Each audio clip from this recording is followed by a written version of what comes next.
Welcome to episode 95 of The Leap Home. The Leap Between the States. In this week's episode, Sam finds himself beyond the limits of his time travel theory when he leaps into his own great-grandfather during the American Civil War. Finding himself in the care of a southern widow with sympathies that match his own, Sam must find a way to protect her and her slave Isaac when the local militia discover they've been running a stop on the Underground Railroad. With enemies all around, can he find a route to freedom? Or will this be the end of the line? I wouldn't trust a word out of your stinking Yankee mouth if you told me that peaches were sweet in the summer. Evening, Ian. How are you? I'm not too bad, Gerry, if you can believe that sort of thing. I don't. Nothing peachy or sweet about you, I have to say. No, nothing that comes out of your mouth is reliable either. Never you mind what comes out my mouth. What goes in it is the less said about the Yankees, the better at this stage. I really enjoyed this episode, though. Harkening back to a better time in American history. Yeah, for some, yeah. Sam's at the old family pumping again, this time with his great-grand. Yeah, absolutely. Also, another instance of, we've got the white saviour syndrome, especially with Isaac. Absolutely, and I particularly enjoyed Sam's attempt at a southern accent in this episode, which I thought was both comical and heartwarming. Inaccurate. Okay, go with that. Okay. Anything? No, I mean, we're getting near the end of the run. There's no point in contacting us on social media anymore. No, quite right. Let's crack on.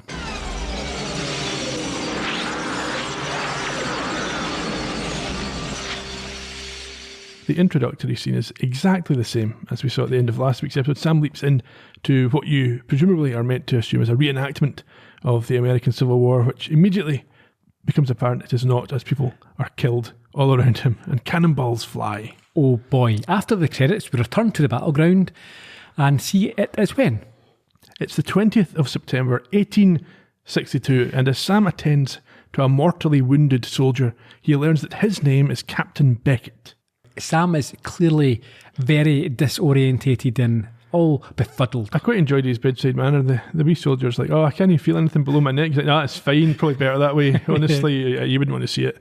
I mean, Sam he's in complete shock, I would say. I would say so. Well, you see in his face throughout this opening scene that he is completely flabbergasted. He doesn't really have any sort of point of reference for what's going on. He cries out for Al as the soldier dies, and he himself takes a bullet from the gun of a Confederate soldier. I think you've underplayed his idiocy here. Okay. Because he not only yells out, he stands up and waves his arms around whilst yelling for Al, making himself an easy target for the Confederate. Reminded me a little bit of one of the scenes in Blackadder, where Blackadder throws up the helmet to show how exposed they might be in the trenches if they dared to get out. To go over the top, yeah. The Confederate soldier who shoots him will appear again later. We should probably remember his face. He is hunted by them. I think there's 2 or 3 of them, but manages to escape into the woods before losing them and then falling into the water.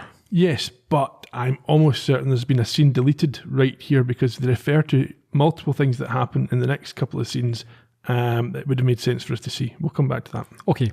We catch up with him the next morning in a barn that he has managed to hide out in, but is clearly in some discomfort from this injury. Yes, he finds the orders that he's been issued in his uniform.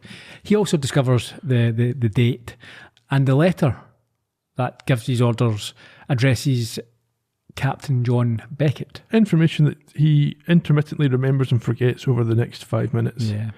Al shows up at this point and is delighted to have, in his view, finally found Sam, although who knows how long Sam's actually been here, at least overnight. Oh yeah, for sure. I think before Al appears, he peeks out through the barn doors and he sees this southern style, not necessarily a plantation, but I think it's a little bit unkempt. It's not quite in pristine condition. Yeah. And Al is, I think he's in quite a business-like mood for a change. Yes, he shouts to Gushy that he's tracked Sam down. Yeah, he notes it's a miracle that they found him and that he looks terrible, but he does confirm to him that he is somewhere in Virginia. You should say that Sam looks distressed and injured at this point. He looks in a really bad way. I can understand why. He has been physically harmed. Yes. And it's obviously not a time period that he expected to end up in. Yeah. And at this point, he explains to Al a critical series of events that we weren't shown. So he says that after he escaped the battle, he was found by a black family who brought him here, and he suspected they were runaway slaves. Why do you assume that's a missing scene and not just a line of exposition that saves you having to see all that? It's not very interesting, because is there's a few different references to it that give the impression that that scene was originally, and the impression I got is that scene was either filmed and taken out or in the script and taken out because of the way it's referred to. Sure. In any case, he wants to know what is going on, and as Al stutters for an answer, Sam reminds him that he can't leap out of his own lifetime, apparently. Yes, but that's disproved by the fact that he's here. He then recalls the dead soldier calling him Captain Beckett. So this is what I meant when I said he intermittently forgets and remembers his name. So he talks about being called Captain Beckett, and then, even though he's read these orders that call him John Beckett, he's surprised when Al tells him the guy in the waiting room's called John, but then remembers there's a John Beckett in his family, and then takes the orders back out of his pocket to show to Al. I am willing to forgive this because he is in a state of shock. But discombobulated. Very much so. So after Al tells him that the kid, the soldier, in the waiting room is called John, he remembers that he had a great grandfather in the Union Army who also went by that name. Yeah. They both agree that a genetic transfer must have happened which allowed the leap to this time, but Sam tells him to go back and do a DNA test on John in the waiting room. At this point, they are interrupted as a woman comes in with a rifle. A shotgun, I think. Okay. Or, I don't know, maybe a some form of yeah. gun. I'm an expert, as you can tell. And asks who Sam has been talking to. Yeah, she also orders them to come out. So he walks slowly towards her and asks her not to shoot, but denies that he was talking to someone else. Now, obviously, Al is quite taken with her because she's an attractive-looking lady. By design, I imagine, for the story. She is told by Sam that he is a bit doolally because he's lost a lot of blood and there's definitely nobody else here in the barn with him. She calls for her slave, Isaac, and tells him to find out who else is in the barn. She doesn't believe him. And when he returns, he refers to her as Miss Livy and tells her that if there was anyone else there, they're gone now. I think we heard at the top of the podcast some of the interaction with her disbelief. Yes, at this point, yes. She sends Isaac at this point to get shackles for Sam because I think she feels a bit more comfortable when he can't surprise her. And more worryingly, she isn't for letting the blue coat leave. Well, that's true. Yeah. He asks a couple of times to be let go and he's told that that is not going to happen. And when Isaac returns and shackles him, he makes the pointed comment that he never expected to be putting these on a white man. That must be an awkward position for him to be in because he knows that the Union Army are fighting for his benefit, his emancipation. Well, who knows what he knows? Yeah, that's true. Yeah, they don't have the internet or anything like that. Of course, yeah, of course. He looked it up on Wikipedia and learned. And at this point, Al decides it's best to disappear. So he's going to leave his friend in this extremely... precarious, yeah. Very much so, yeah. So after he has been shackled, he reveals his name and is told in return that she is Mrs. Olivia Covington, who then orders him outside. Yeah, he attempts to use the name for her that he heard Isaac use, but she's not for that sort of informality at this stage with a unknown foreign soldier. Outside, she can't believe there is a Yankee soldier on her land, and Isaac lets her know that the patrol is due back the next day, which will result in him either being shot or hanged. Yeah, but you've skipped over a brief exchange between her and Isaac when she is told by Isaac that Sam was about to die, and that's why Isaac brought him here the night before, and she tells Isaac he's gone too far. Right, yes, okay, yeah. Okay. So later, we see that Livy is not entirely heartless, but Sam isn't impressed with the ironic care she is showing. Okay. Now hold yourself still. Yeah, well, you have to be so rough. If I were being rough, you'd be passing out about now. Good thing it went clean through. Yeah, well, look, they're ways to clean a bullet wound without me. Well, don't blame me. I'm not the one who went rolling around in that creek bed. I got shot, all right? Oh, too bad it wasn't in your mouth. You know, what do you expect me to do? Let the gangrene set in there? Well, what difference does it make to you anyway? You're going to hang me tomorrow morning. All right. That's just fine. You go ahead and die of blood poison. Wait. I'm sorry. You're doing a good job.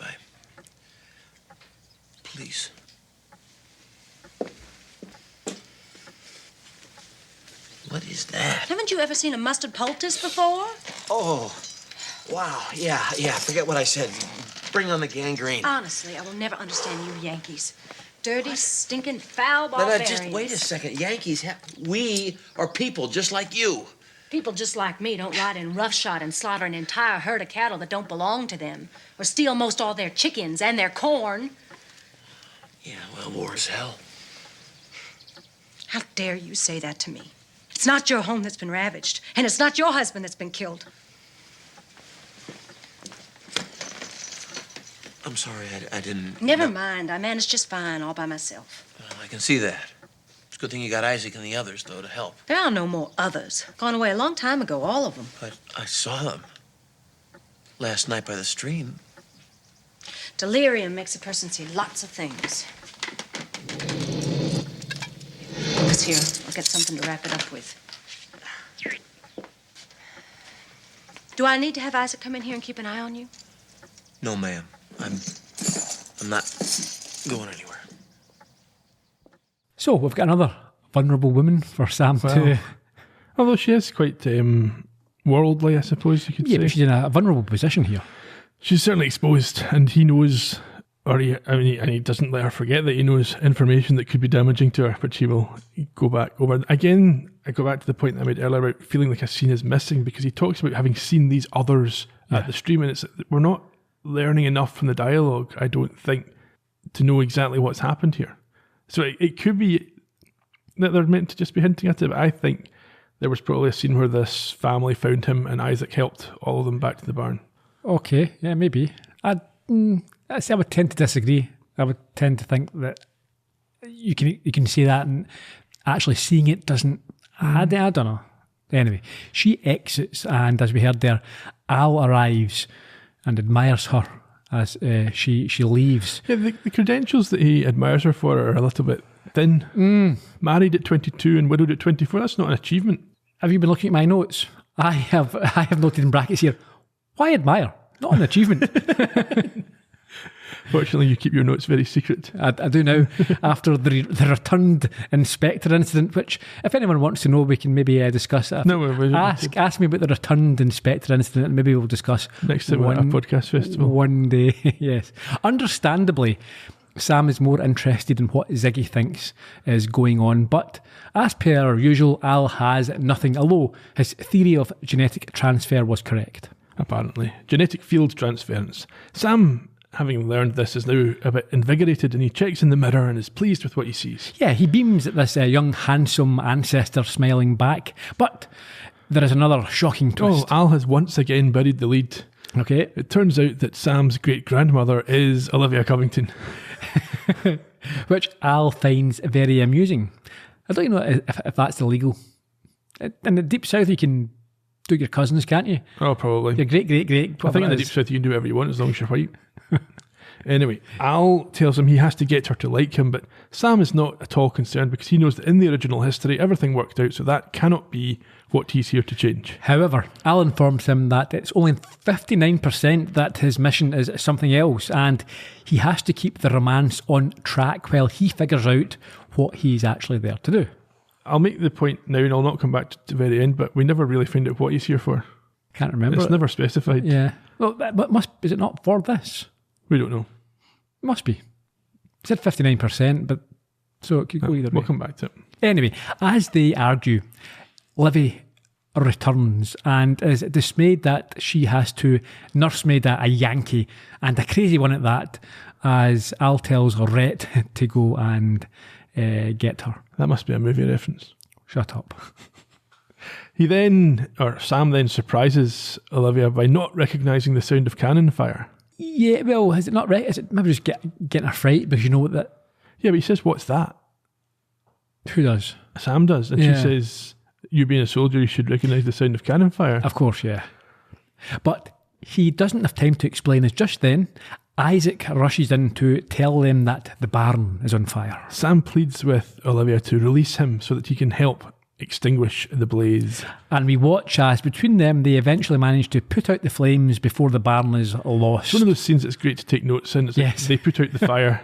Love it. That's like a good fight scene as well. That used to be good in Star Trek. They'd have a fight for 5 minutes, they'd roll about and do Yes. judo throws. Yeah. When they emerge from this now extinguished fire, they're met by the State Patrol and in particular by Lieutenant Montgomery, who takes an interest in Olivia. Yes, there's 3 men here. One of them being the man who shot Sam. Yes, this is Montgomery. He's the head of this group. Fortunately, he doesn't recognise him, and as you say, he has an obvious romantic interest. Well, you say in- fortunately he doesn't recognise. I think he's already suspicious. You think? Well, he knows he shot a Yankee and Oh, Sam has a bullet wound. Yeah, but come on, it was in a battleground with Yeah, no, he doesn't know hundreds. anything, but I think his spider senses are tingling at this point. Sam claims to be Olivia's cousin Aubrey from Natchez, Mississippi. And she, I mean, this is the turning point for him. She decides to play along. She does. And this surprises Monty, who has a series, I've called him Monty for the rest of this episode. Okay. He has a series of questions and Sam bats them all away with his terrible fake southern accent. Yeah, so I think he says that he was granted leave to recover from this injury. Yes, well, he uses Al's help to give his military position, the general that's giving him orders, who's granted him his leave, where he was and why he's not with the troops and so on. Monty explains that he saw the smoke from the barn and came to help. Now, she tells him that a shell hit it, but thanks to cousin Sam, they have saved it before. Monty warns her about Yankees on the loose, including the one that he indeed shot. And runaway slaves as well. Yeah, the scum ride off and there's clear sexual tension. That's what you say, the scum. Are you taking sides in this conflict? They're both as bad as each They other. just want to live like civilised men. There is clear sexual tension as Sam thanks her for saving his life, even though she claims she doesn't know why she did it. Well, he presses her on this because he says that saving the barn wasn't enough of an excuse, but she tells him there's plenty more needing done around the place. And in addition, if the Blue Butchers come back, the Union troops, she wants them to be told that she spared Sam's life and that she and Isaac should be spared in return. At this point, Sam decides to raise the topic of the runaway slaves that he thinks she's been harbouring in her barn. Does he? Yes, and she won't answer directly when he presses the topic and turns heel and marches off. Early the next morning, Sam is woken by a baby crying from the barn, so, puzzled, he goes to investigate. Who does he find? He finds a family of escaped slaves and realises immediately what Isaac is up to. They say nothing but are obviously terrified, even though he promises he is not going to cause them any harm. But he is stopped in his tracks. By a gun to the head. Held by Mr. Isaac. Sam convinces him that he is no threat and explains that he heard the baby crying and that is the only reason he is there. He then approaches the couple to have his theory confirmed. You people are runaway slaves, aren't you? On the Underground Railroad. You're the conductor. This is one of the stations, right? Does Olivia know? You leave Miss Livy out of this. You done caused her enough trouble already. Isaac, I can find out information about the way things are going to be in the future. How's that? Are you some kind of voodoo man? In a way. There are some things that I could tell you about now, though. In a couple of months, President Lincoln is going to issue an order making all the slaves free. It's called the Emancipation Proclamation. Well, that'd be fine if we lived up north. Well, it'll be fine anyway. Because in about 2 years, the North is going to win this war. Things are going to be bad for a while, but everything's going to change. Blacks, Negroes are going to get to vote. They're going to get jobs, good jobs. That's crazy talk. It's truth. I swear it, Isaac. It's going to be a long, hard fight for schooling and other equality. But believe me, there will come a time when everyone will have the same rights. Everyone will be free. That ain't nothing but a dream. Believe in it, Isaac.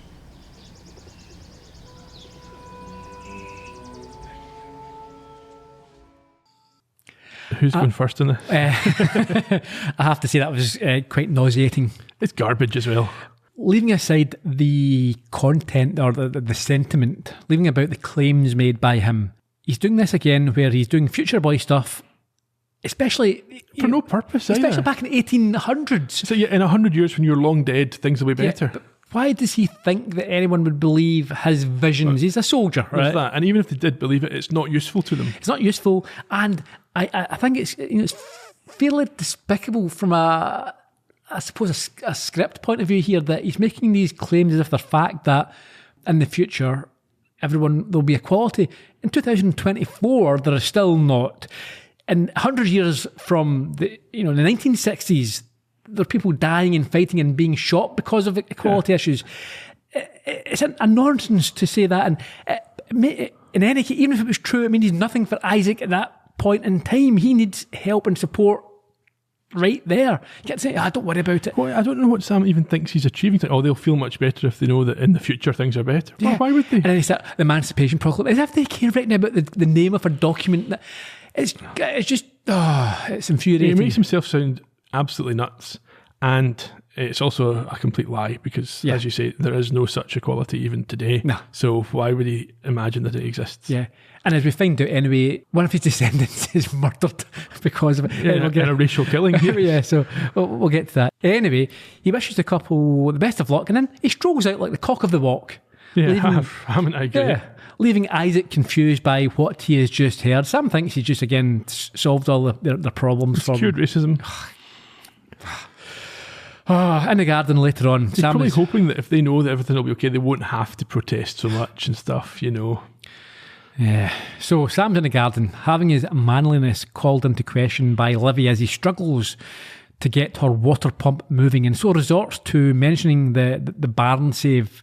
See, if that was me, to be fair, I'd be using that for decades. Oh, I saved your barn. Yeah, if I saved... But to be fair, she did as much as he did. Yeah. He was just one of the guys in the chain passing the bucket along. Yeah, but still, if that was me, remember that time I saved your barn? Yeah, are you doing the dishes? The barn? Remember the barn?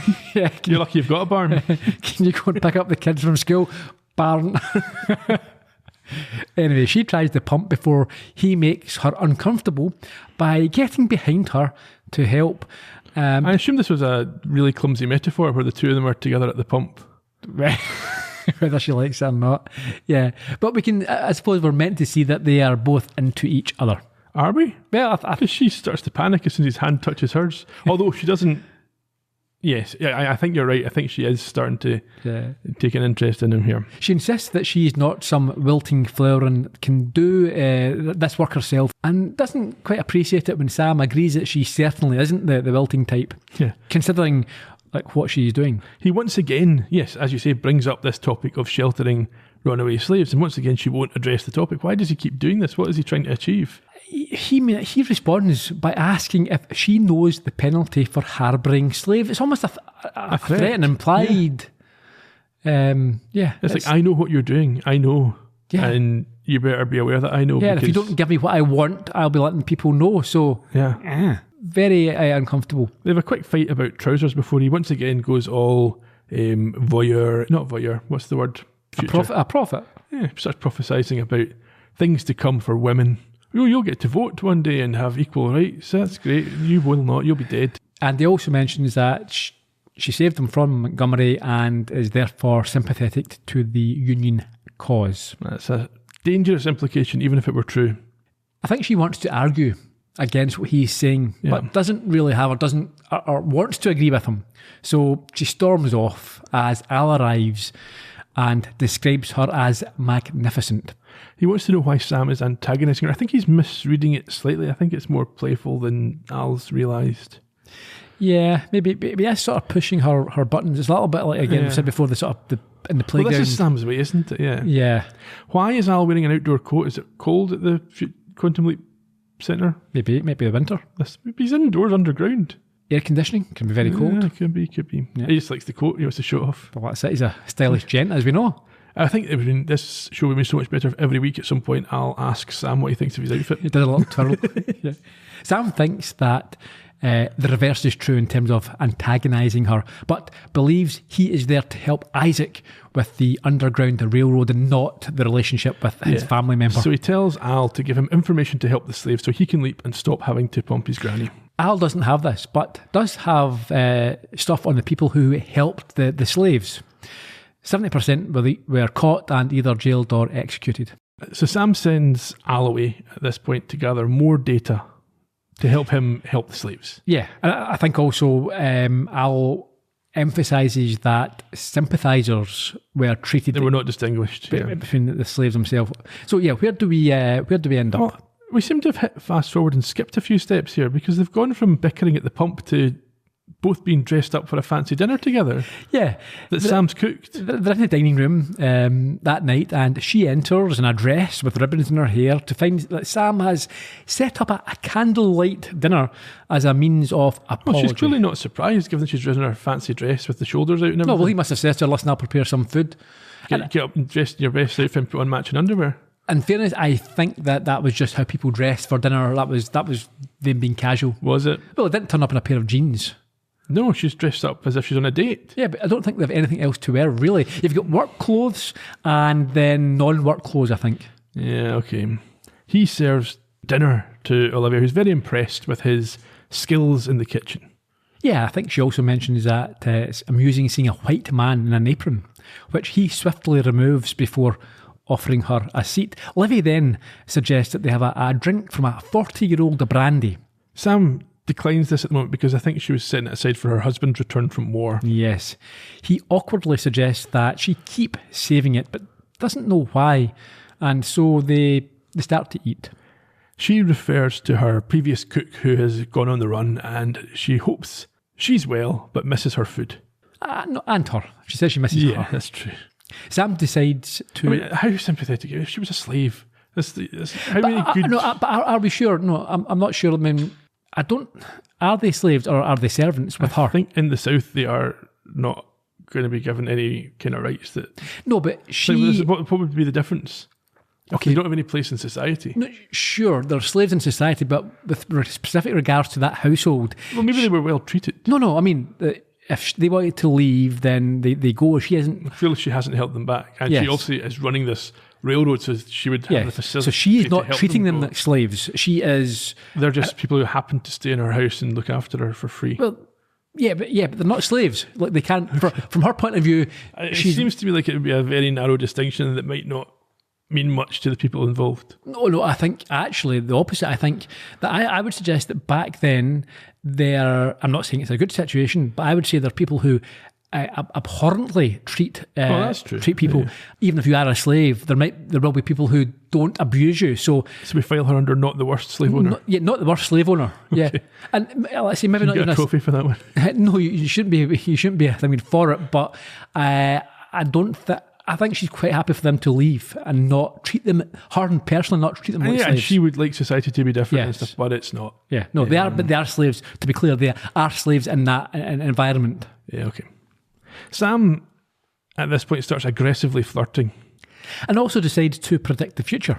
Yes, he tells her that she will marry and have children and grandchildren and great-grandchildren who'll be time travellers. It's just weird stuff to be saying, like from these people in this situation.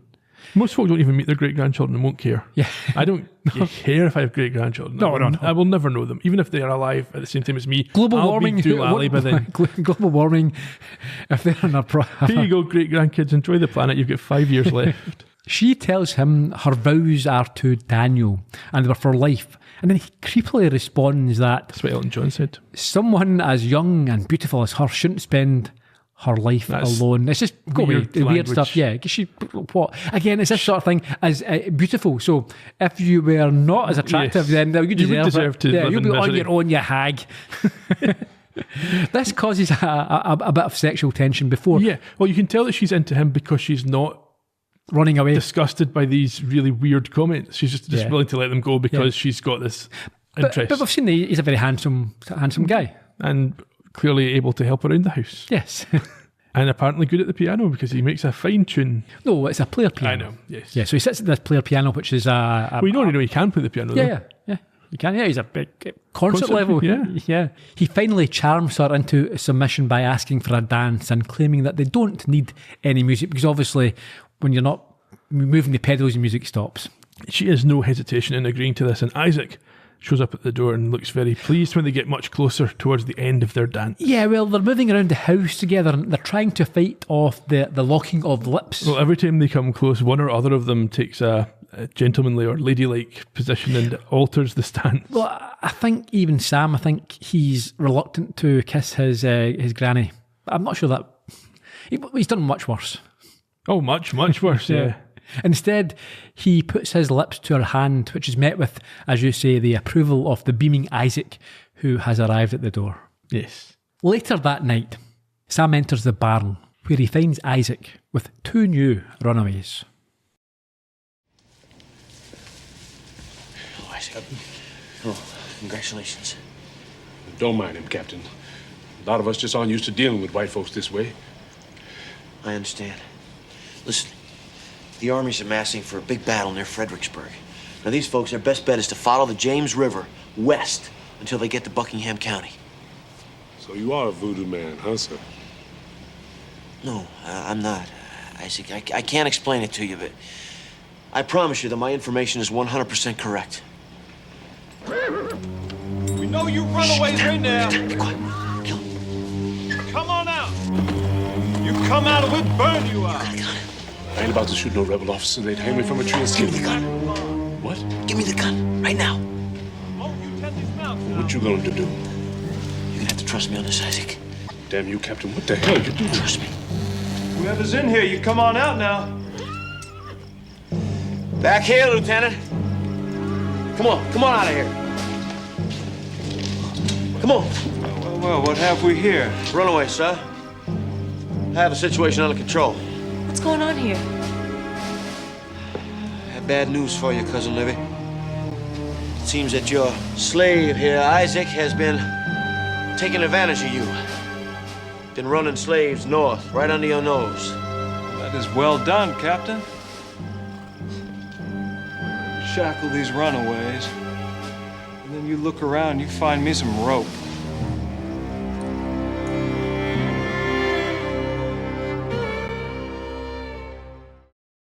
Trust me on this, Isaac. Next thing you know, you've been lynched. Under pressure, Sam tries to buy time by telling him that in Mississippi, they execute at sunrise. Monty agrees that would be the case following a trial or some kind of court-martial, but in these circumstances he's quite happy to go ahead with an immediate execution. Livy tries to change his mind by explaining that Isaac worked hard for her and helped her get by, but this is dismissed by the racist monster. Well, that's one way to look at it. And so Sam pulls a rank and insists that Isaac is his prisoner, and they will wait until dawn, at which point the slaves can be returned to their owners. There is some back and forth on this before Monty is forced by the weight of evidence to back down and agree to Sam's proposal, but insists that his other 2 men stand sentry over Isaac for the rest of the evening. Back in the house, Livy demands to know what is going on, and Sam informs her that he had to do something and didn't just turn Isaac over to save himself. At this point, he insists that she drop the charade and admit that they're on the same side here. She does that by acting exactly the same as she has done throughout the entire episode up until this point. She then tells him that she's a rifle in the house, but that it won't be any use as it has no ammunition. So earlier when she came into the barn... Yes, she wasn't able to shoot him at No. all. Before they can continue this conversation much further, Monty comes in to ask what Sam is talking about. And he covers by claiming that he was referring to sleep, which might help get things back to normal. Monty says things will never return to normal until the Union is vanquished and white Southerners can again live like civilised men, a perfectly reasonable goal, the way that he puts it. Yeah. Sam is asked to agree and he challenges Monty on his tone, the implication being that Sam perhaps does not believe the Union should be vanquished and white Southerners should not once again be allowed to live like civilised men. Yeah, at this point, Monty refers to Livy as a very special woman and strokes her hair before Sam suggests that it may be the perfect occasion to break out this this brandy. And so she reluctantly agrees to go get it and toast the traitor. At this point, we get the first indication that Monty is suspicious of Sam. Yeah, he tries to trip him up by asking about where he claimed to be from, but luckily, he's too smart on this occasion. He catches him this time. They then share the Armagnac, and while Monty dances with Olivia, Sam is able to pour a significant quantity into a jug of coffee. Yeah, now you say a significant quantity, even if this is quite strong, it seems that these, what happens next, there's not enough alcohol. We'll get to that in a second. Yeah. So he says that he's going to go out to the barn to give some coffee to the guards. Yes, so Sam is either entirely disinterested in what happens between Monty and Olivia over the next few minutes, or he trusts her to be able to hold her own. Well, as we see him leaving, he is leering all over her. I mean, it's obvious, Yeah. obviously to Sam, what Monty's going to try to do. Yeah. So does he not care, or does he just think she can handle herself? I think he's going to be away for a short enough time that he can get back before anything too severe happens. Okay. In the barn, one of the soldiers takes a sip and immediately realises it's not just coffee, but Sam tells him that it is a reward from Monty. For some reason, the guy believes this, despite the circumstances, and starts to drink cup after cup of this, while Sam pours half of it away. Does he drink cup? I mean, it's only, I'm Yeah, not at sure how least much. 2 or 3. Yeah, but 2 or 3 shots of brandy. But he doesn't get that drunk. He just starts to be a little bit merry when Sam knocks him out with a punch. Not sure he needed the... No, that was just for fun. Okay. No, I mean, I'm not sure that he needed the brandy to knock him out. Yeah, Sam just did that for his own amusement. Okay. As they drink up, we get a quick shot of an anxious Livy having her face stroked again. And then I think that one of the soldiers talks about how his colleague is walking the perimeter. Yeah, we heard about that while we were drinking. And so Al then helps Sam to take down this second guard, having already freed Isaac. I should say, I noticed in both occasions it was an unusual, it wasn't a punch, it was the sort of the Captain Kirk sort of thing. Yeah, yes. the palm of the butt of the In fact, it's not really Captain Kirk. He did the two-handed. It's probably actually in movies you always see people getting punched, but that could really damage. You're probably better with the butt of your hand. Ram the nose into the brain. All that sort of stuff, yeah, if that's what you're into. Anyway, where are we? So he's now taking down this second guard, and inside, Monty is getting increasingly handsy with Olivia. Sorry, also, but we see him releasing the tied up slaves. Yes, they're just behind him as he takes down the second guard. And tells him to head to the river. So the Isaac stays and the other two are gone now. Back in the house, Monty is obviously sleazing all over Livy and claiming that she is his destiny. However, he does have a shock twist to the conversation to present. So he reveals to her that he's discovered Sam's Yankee uniform with the matching bullet holes. He knows what she's been up to. Yeah, and at the same time, he turns from being creepy to a rapist. Yes, he points out that basically she could be hanged, so she might as well let him do what he wants to do. But fortunately, Sam enters at this point, and he has the handgun. Well, one of the private's handguns, yes. Yes. Which Monty points out hasn't worked since Bull Run, which was a battle. Although that was the Union name for it. Okay. Anyway, carry on. We see that he's a coward as well because he uses Livy as a shield. He does, but draws his own gun, which he says does work. However, he's also a weakling. Yes. Livy elbows him and Sam is able to knock him out with his new palm punch technique, while Al quips that he was an officer, but definitely not a gentleman. Is there a degree of irony? Would we say Al's always gentlemanly? No, he's certainly not at all. Sam calms Olivia down really easily and then they head out. In the morning, we meet up with Sam, Livy and Isaac as she prepares to move on.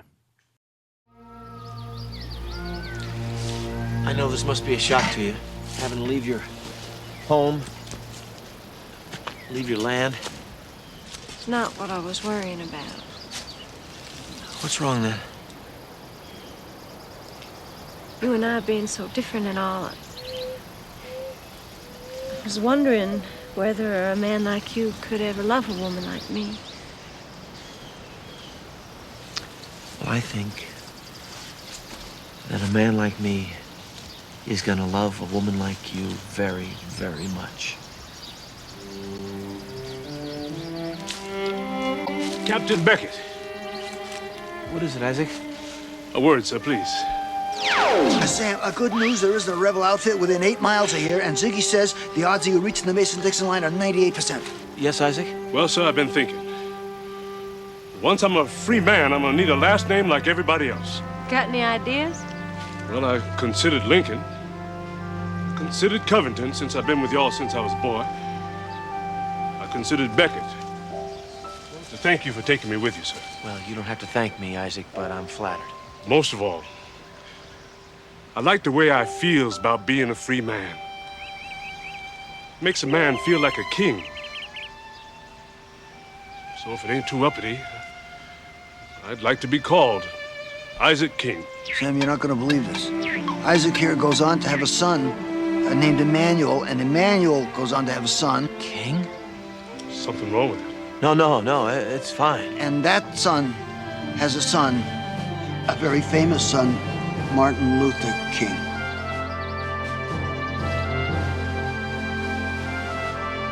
I think that's a fine name, Isaac.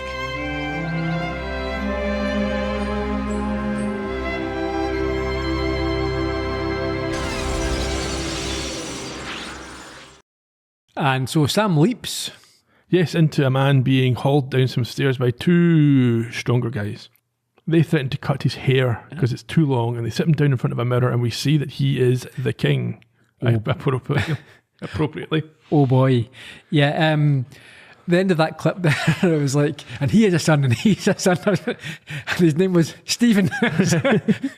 It's amazing how one scene in a drama can make you lose all respect for Martin Luther King.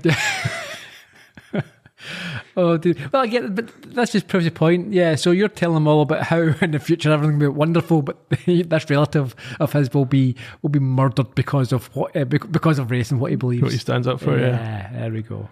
I like having to step in there and explain for the very stupid people listening what he means when he calls himself king. Well, like I say, Billie Jean. Billie Jean King. Oh, dear me. Anyway, yeah, it was something different, wasn't it? I really enjoyed this episode. Did you? Why? What was the thing you really enjoyed about it? I enjoyed the setting. I enjoyed Monty, who I thought was terrible but also great. I enjoyed Sam trying to put on the accent. I enjoyed... I thought the relationship between Sam and Olivia was a lot better than most of Sam's relationships, because she had a bit of... spunk. The exact word I was thinking of, or moxie, or some kind of chutzpah about her. And... I didn't like Isaac so much, but yeah, but her moxie, her belief is ingrained in her because she sees herself. She was born in a time where she was. Yeah, she's told she's better than other people. Yeah, then she thinks she's even better because she's helping the people escape. Yeah, so that elevates her in her own mind. Oh yeah, as a genuine white savior and possibly a saint, if you think about it. If you think about it, she has saved a number of runaway slaves just by herself. Yeah. And Sam has stepped in as a second white saviour to really finish the whole thing off. Of course. I've got some questions. Yeah. First of all, if Sam is John's great-grandson and Isaac is Martin Luther King Jr.'s great-grandfather, that puts Sam and Martin Luther King Jr. in the same generation, but surely they're a generation apart. Yeah, but over time you can wishy-washy. Get out of sync. Some people have children older, some of them younger, I guess. Yeah. I've also, those slaves were lucky there was a white guy there to save them. This is the question that I hinted at earlier on. What happened in the original history? What was it Sam was there to change? In the original history, there wasn't a cousin Aubrey, or did he pretend to be cousin Aubrey? What did he do? What did John do?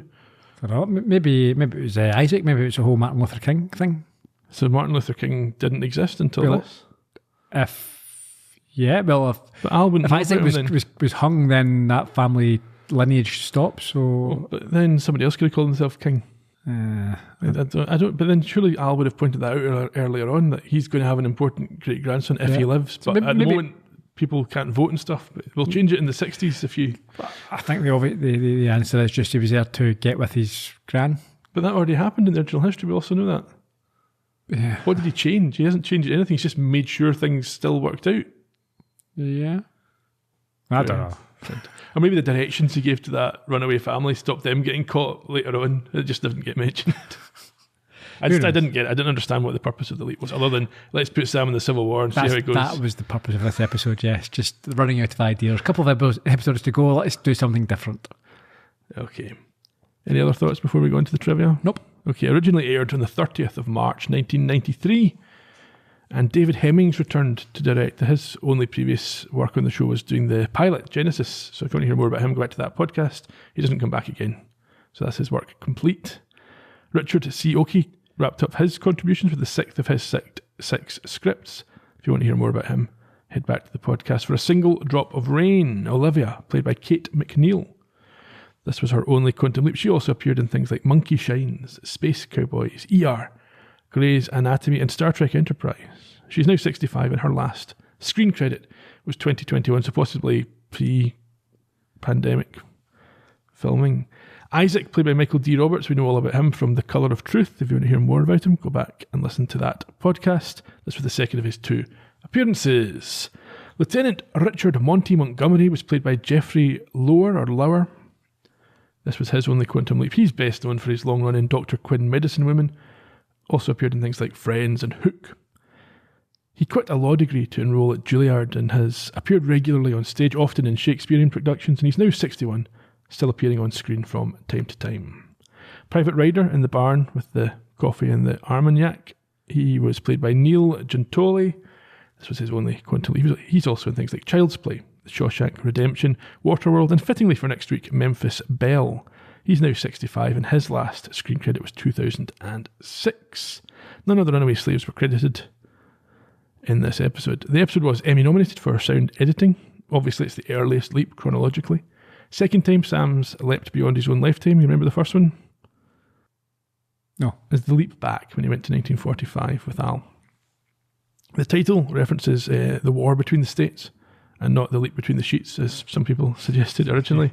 It's a term that's sometimes used for the American Civil War. In terms of things that we learned, ton of backstory on Sam's paternal great-grandparents. The question of whose body is where is definitively answered by the fact they could take blood out of John Beckett in 1999. Yeah. Al has a thing for girls from the Deep South. Apparently. Last week I suggested that the bridge at the start was the one that was used in the episode where he gets kidnapped. It's not. It's the one that's used in One Strobe Over the Line with the lion attack. Okay. I knew I'd seen it somewhere. In respect of what happened on this... I've got more trivia. Oh, you've got more trivia on you? I have one piece of trivia. So Richard Montgomery was an Irish-American soldier who had previously been in the British Army and was killed in battle under command of Benedict Arnold. You may have heard that term before. Yeah. It's now synonymous as a traitor. Right. Because, yeah, he joined the Brits and fought against the Union Army. In the War of Independence. He fought against the army that he once led. Yeah. There you go. In respect of on this date, the 20th of September 1862, I'm looking forward to the number ones. The Civil War battles took place, some of them. On the 22nd, which was one of the days of this leap, following the South's defeat at the Battle of Antietam, Lincoln published his preliminary Emancipation Proclamation in the newspapers, giving the South until the 1st of January to stop their fight, otherwise he would be freeing all of their slaves. And on the 23rd, also within the remit of this episode, Otto von Bismarck was appointed the Prime Minister of Prussia. If that dates things for you in a European context. Number ones? Yeah, you sort of stole my thunder there. I was going to make a little joke about that, but hey-ho.